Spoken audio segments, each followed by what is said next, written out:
গৌৰৱ গগৈ এবছৰ আগৰ ভোট আৰু আজিৰ ভোটৰ কথা ডিফাৰেন্সৰ কথা কৈছে। মূল কথাটো হৈছে যে গোটেই অসমতে আইদেশত নামনিৰ পৰা উজনিলৈকে বৰাকৰ পৰা উত্তৰ পাৰলৈকে কিন্তু ভাৰতীয় জনতা পাৰ্টীয়ে এক অভিলেখ সৃষ্টি কৰিলে। ই কেৱল সম্ভৱ হৈছে আমাৰ মূলতে যদি মই প্ৰথম কাৰ্য ক'বলৈ যাওঁ, ইয়াৰ কথাটো হৈছে যে পঞ্চায়তত মানুহবিলাকে সাধাৰণ আমাৰ গ্ৰাম্যবাসী জনগণে আইতাক সৰু সৰু তেখেতসকলৰ বিভিন্ন ধৰণৰ কাম কাজৰ বিষয়ে চিন্তা কৰে, বিভিন্ন ব্যক্তিগত সা সুবিধাৰ কথা ভাবে আৰু সাধাৰণ সমূহীয়া উন্নয়নৰ কথা চিন্তা কৰে আৰু এই পঞ্চায়ত নিৰ্বাচনটোত। আৰু সেইটো কাৰণে আজি তাৰিখত মই যদি সঁচা কথা ক'বলৈ যাওঁ, ইয়াত দুটামান ফেক্টৰে কাম কৰিলে, দুটা তিনিটা ফেক্টৰে কাম কৰিছে। মূল ফেক্টৰটো হৈছে যে অসমৰ জনপ্ৰিয় মুখ্যমন্ত্ৰী ডক্টৰ হিমন্ত বিশ্ব শৰ্মা ডাঙৰীয়াই খুব কম দিনৰ ভিতৰত অসমৰ জনহিতকী যিখিনি আঁচনিৰ জৰিয়তে তেওঁ গোটেই অসমত যিদৰে কঠীয়া ৰুলে, উন্নয়নৰ কঠীয়া ৰুলে, সেই কঠীয়াৰ ফল আজি তাৰিখত কম দিনত কিন্তু অসমৰ ৰাইজে আজি তাৰিখত আমাক খাবলৈ পালে আৰু ভাৰতীয় জনতা পাৰ্টীয়ে তাৰ ফল কিন্তু খাবলৈ পালে। কাৰণ যি অলপ দিনৰ পৰা হিমন্ত বিশ্ব শৰ্মা ডাঙৰীয়াই উন্নয়নৰ যাত্ৰাৰে সুন্দৰ সুন্দৰ কঠীয়া ৰুইছিলে। এক নম্বৰ, তাৰ এটা ফল আজি আমি খাবলৈ পাইছোঁ। ছেকেণ্ড কথাটো হৈছে যে আপুনি যিটো গৌৰৱ গগৈৰ কথা কৈছে, মই পোনপটীয়াকৈ যদি কওঁ যে মানুহে আজি তাৰিখত এই এটা ডাঙৰ ফেক্টৰ হৈছে। ছেকেণ্ড ফেক্টৰটো হৈছে সেই ডাঙৰ ফেক্টৰ বিশেষকৈ যোৰহাট জিলাখনত হৈছে যে এটা বছৰ আগতে ৰাইজে যিটো ভুল কৰিলে, ভাৰতীয় জনতা পাৰ্টীক ভোট নিদি পেলাই আমাৰ কংগ্ৰেছ দলৰ যিগৰাকী সংসদক ভোট দিলে, সেই সময়ত ৰাইজে বৰ আশা কৰিছিলে। সেই সময়ত ৰাইজে ভাবিছিলে, কাৰণ এটা কথা স্বাভাৱিক কথা, আমি সৰ্বসাধাৰণ মানুহে আমি চাওঁ, মই যেতিয়া সৰু আছিলোঁ তেতিয়াও চাইছিলোঁ, যেতিয়া আকাশেদি এটা পপীয়া তৰা উৰি পেলাই যায়। মই পঞ্চায়তৰ প্ৰত্যেকখন নিৰ্বাচনত এই কথাটো কৈছিলোঁ। এইবাৰ ডাঙৰ মই ৰাইজৰ সভাত এই কথাবিলাক কৈছিলোঁ। যেতিয়া পপীয়া তৰা এটা যায় আকাশত চটকৈ যাওঁতে দেখিবলৈ বৰ পোহৰ লাগে, চাই ভাল লাগে, কিন্তু যেতিয়া গৈ তলত পৰি যায় মানুহ বিচাৰি নাপায় ক'ত সোমাই থাকে। এই গৌৰৱ গগৈৰ ক্ষেত্ৰতো একেই হ'ল। ৰাইজে ভাবিছিলে যে লোকসভা ইলেকশ্যনত নতুন বস্তু এটা আহিছে, উজ্জ্বল বস্তু, গতিকে কাম হ'ব বুলি একদম শিল দৌল ভাঙি ৰাইজে একদম গৈ পেলাই কংগ্ৰেছ দলৰ প্ৰাৰ্থীজনক ভোট দি দিলে। এতিয়া এটা বছৰত দেখিছে যে পপীয়া তৰাৰ দৰে হেৰাই গ'ল, বিচাৰি নাপায়। তেওঁ কিবা সৰ্বসাধাৰণ মানুহৰ যদি কিবা কাগজ এখনত ৰিকমেণ্ডেড শব্দটো লিখিব লগা হয়, ফৰৱাৰ্ড বুলিও লিখিব লগা হয়, এইটো লিখিবলৈ বিচাৰি নোপোৱা হ'ল।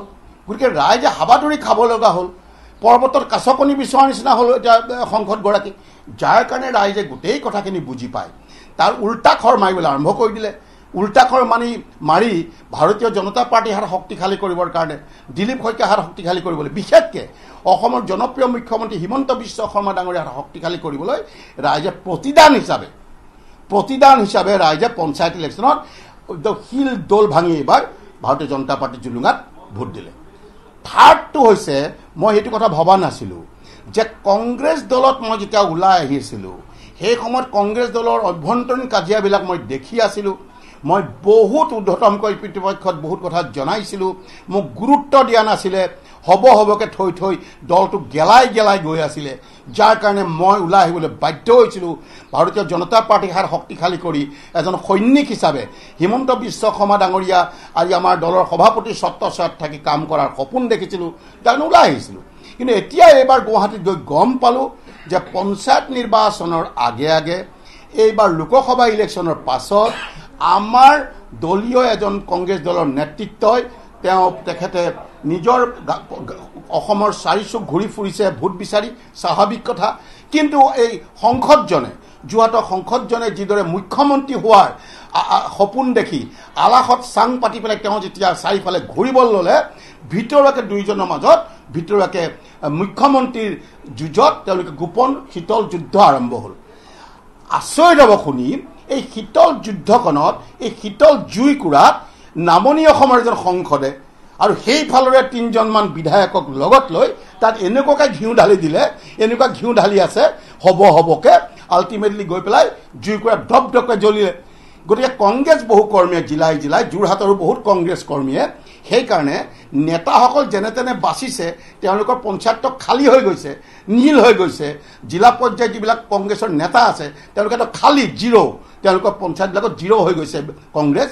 কিন্তু যিবিলাক কৰ্মী আছিলে যেনে তেনে কংগ্ৰেছৰ এই মুখ্যমন্ত্ৰী যিদৰ জুইকুৰাত জ্বলাৰ পৰা জাপ মাৰি যেনে তেনে পলাই আহি ভাৰতীয় জনতা পাৰ্টীত সোমাই ভোট দিছে, যাৰ কাৰণে কংগ্ৰেছৰ বহুত বিৰোধী ভোটো আহি কংগ্ৰেছৰ প্ৰতি বেয়া ভাৱ সোমোৱা ভোটো আমাৰ পক্ষত আহি গ'ল। আজি সেইকাৰণে ২৬ দৰ্জা খোল খাই গ'ল। অহা ২৬ মুখ্যমন্ত্ৰী যে ভাৰতীয় জনতা পাৰ্টি হ'ব, আৰু সেইকাৰণে আজি তাতে সন্মিলিতভাৱে জিলাখনত আজি প্ৰায় একেৰাহে ২০০১ চনত মই নিজেও সভাপতি আছিলোঁ জিলা পৰিষদত। তেতিয়াৰ পৰা মই কংগ্ৰেছ দলত আছিলোঁ, 4বাৰ জিলা পৰিষদ কংগ্ৰেছ দলৰ দখল হৈছিল। এইবাৰ মই বিজেপিত আছোঁ। সকলোৰে প্ৰচেষ্টাত, সকলো জিলাখনৰ নেতা, আমাৰ জনপ্ৰতিনিধি, সকলো কাৰ্যকৰ্তাৰ প্ৰচেষ্টাত মাননীয় মুখ্যমন্ত্ৰীৰ আশীৰ্বাদ পুষ্ট হৈ, দিলীপ শইকীয়াৰ আশীৰ্বাদ পুষ্ট হৈ এইবাৰ আমি ভাৰতীয় জনতা পাৰ্টি সন্মিলিতভাৱে জিলা পৰিষদ দখল কৰিছোঁ।